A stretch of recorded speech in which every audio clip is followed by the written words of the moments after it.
Emma needs the lake house more than you do, my mother said, casually dropping these words during our weekly Sunday dinner. She's going through a rough time after her divorce, and we've already given her the keys.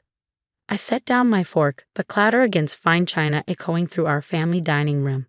My name is Alexandra, and at 34, I'd just discovered my parents had given away my lake house, my sanctuary, to my younger sister without even consulting me. You did what? I kept my voice steady, though my hands trembled beneath the table. Now, honey, my father chimed in, you're always working anyway. When was the last time you even visited the property?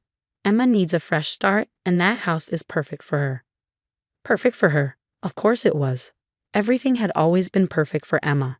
What they didn't know, what they hadn't bothered to ask, was that I'd spent the last 6 months quietly renovating that house.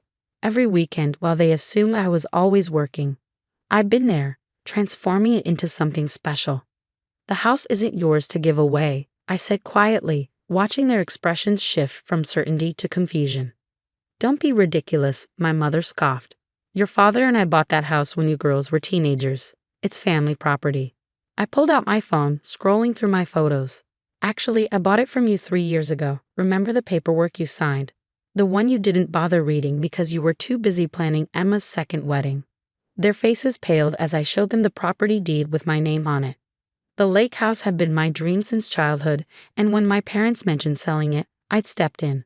They'd been so distracted by Emma's elaborate wedding plans that they'd simply signed the papers, probably assuming they were just routine documents. But that's impossible, my father stuttered. We wouldn't have. You did, I interrupted, and I have the mortgage payments to prove it. Every month for the past 3 years. Emma chose that moment to burst through the front door, her perfect timing as impeccable as ever. Alex, I didn't know you'd be here. She breezed in, dropping shopping bags on the floor. Mom and Dad told you the good news. I'm moving into the lake house. I've already started packing.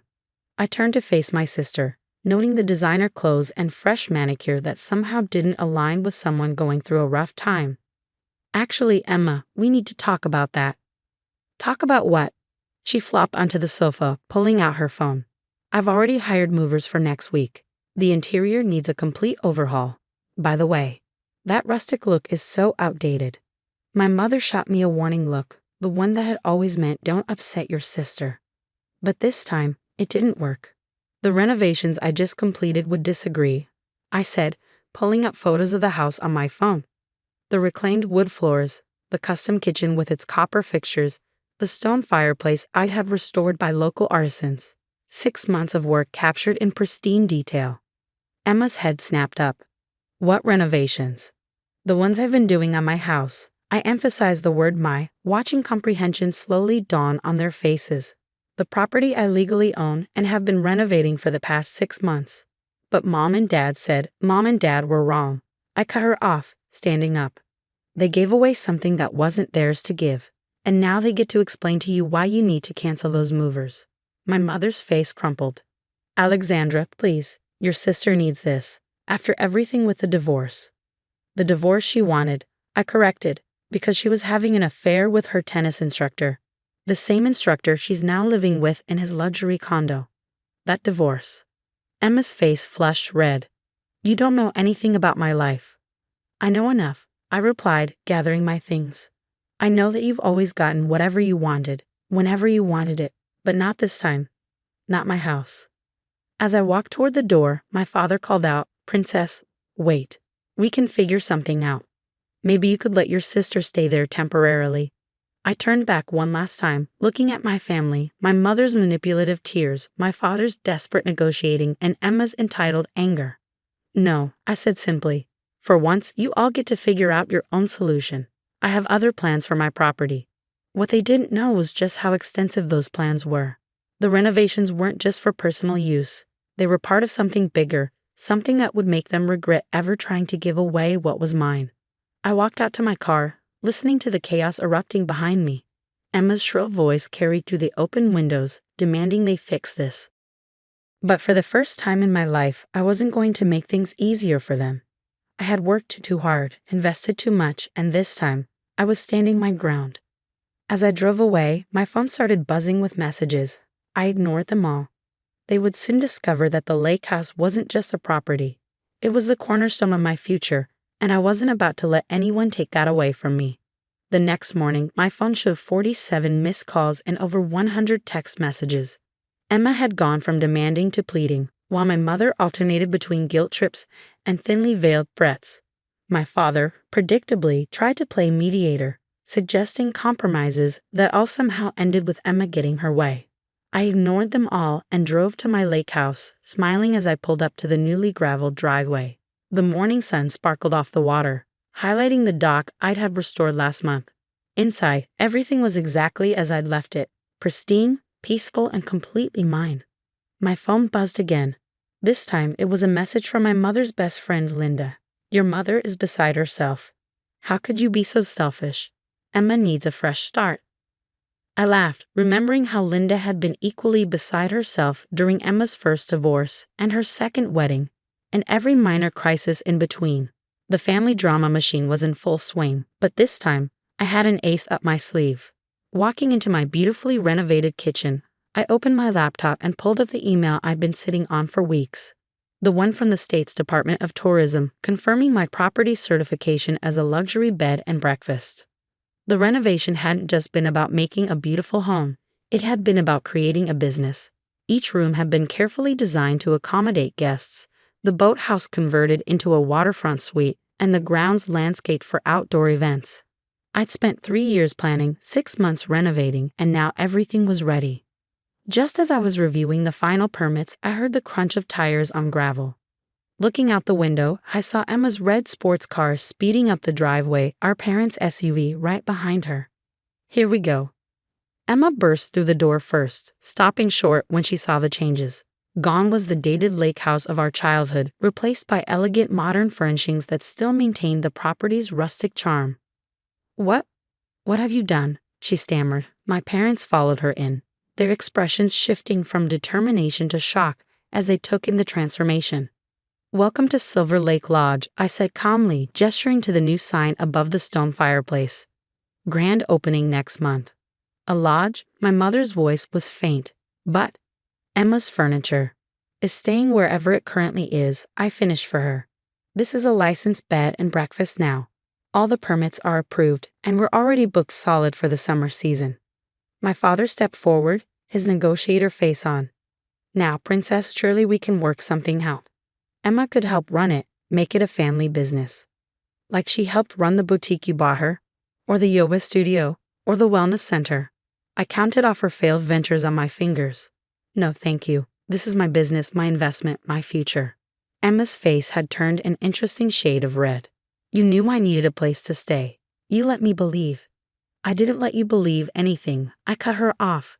You assumed, like you always do, that you could have whatever you wanted. Mom and Dad assumed, like they always do, that they could give away something that wasn't theirs. All of you assumed I would just go along with it, like always. But what am I supposed to do now?" Emma wailed, dropping onto one of my new sofas. "The same thing other adults do. Find your own place, pay your own way, live your own life." My mother stepped forward, tears already forming. "Alexandra, please, we're family. Family helps each other." Yes, I agreed. Family helps each other. Family also respects boundaries, asks permission, and doesn't try to give away property they don't own. Maybe it's time we all learned those lessons. I walked to the door and held it open. "Now, if you'll excuse me, I have a business to run. I suggest you all start helping Emma find an apartment she can actually afford. This isn't over," Emma snapped as she stormed past me. "Actually it is," I replied, watching them retreat to their cars. "And the next time you come by, you'll need a reservation." As their cars disappeared down the driveway, I felt a weight lift from my shoulders. Years of being the responsible one, the understanding one, the one who always gave in for the sake of family peace, it was finally over. My phone buzzed again, but this time it was from my first guest booking, confirming their stay for the grand opening. I smiled, looking out over the lake that had captured my heart as a child. Emma had always gotten everything she wanted, but not this time. This time, I had gotten exactly what I wanted. My dream, on my terms. The family grapevine would be buzzing with this latest drama. But for once, I didn't care. I had built something beautiful, something successful, something entirely mine. and no amount of family manipulation could take that away from me. 3 months after the confrontation, Silver Lake Lodge was thriving. Every room was booked, the reviews were glowing, and my vision had become a stunning reality.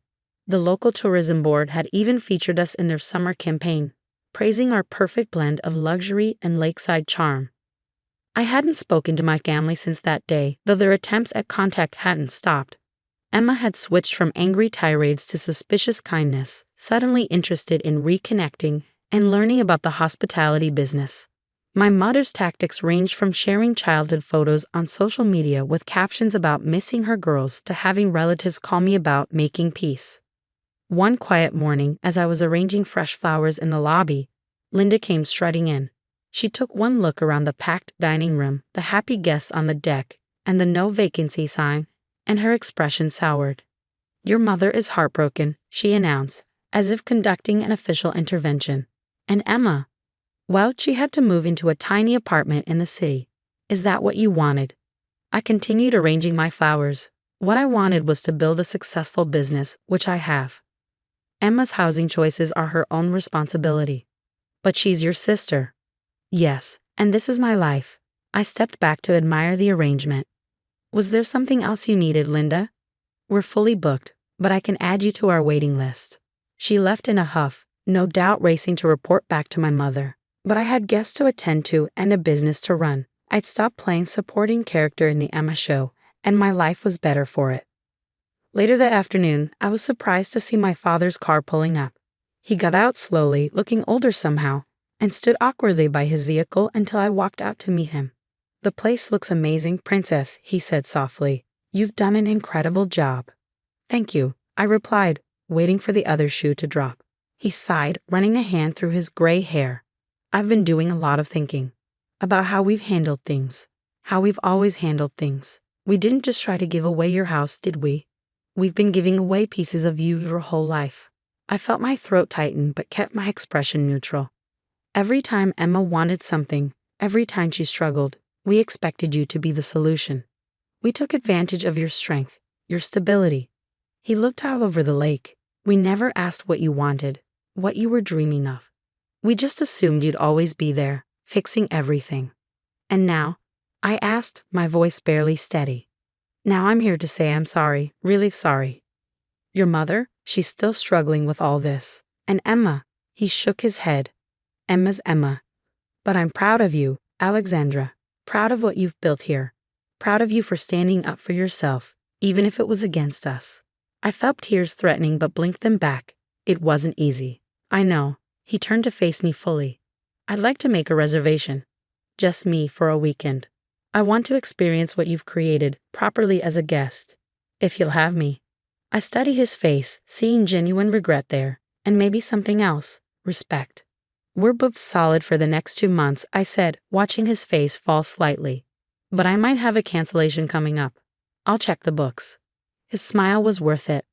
Over the next few months, things shifted slowly. My father came for his weekend stay, raved about the experience, and actually listened when I talked about my plans for the property. He even offered to help with some maintenance projects, no strings attached.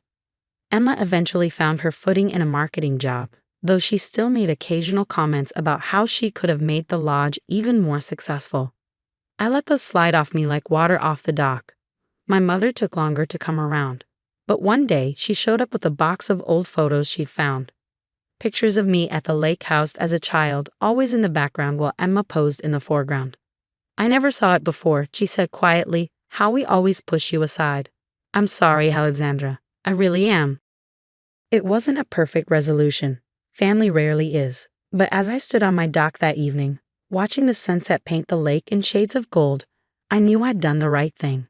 The lake house hadn't just been about property or business. It had been about claiming my place in the world, about refusing to be the family safety net any longer. My phone buzzed with a new 5-star review. "Silver Lake Lodge isn't just a beautiful destination. It's a place where dreams come true." The owner's attention to detail and passion for hospitality shined through in every aspect. I smiled, thinking how right they were. Dreams do come true here, starting with mine.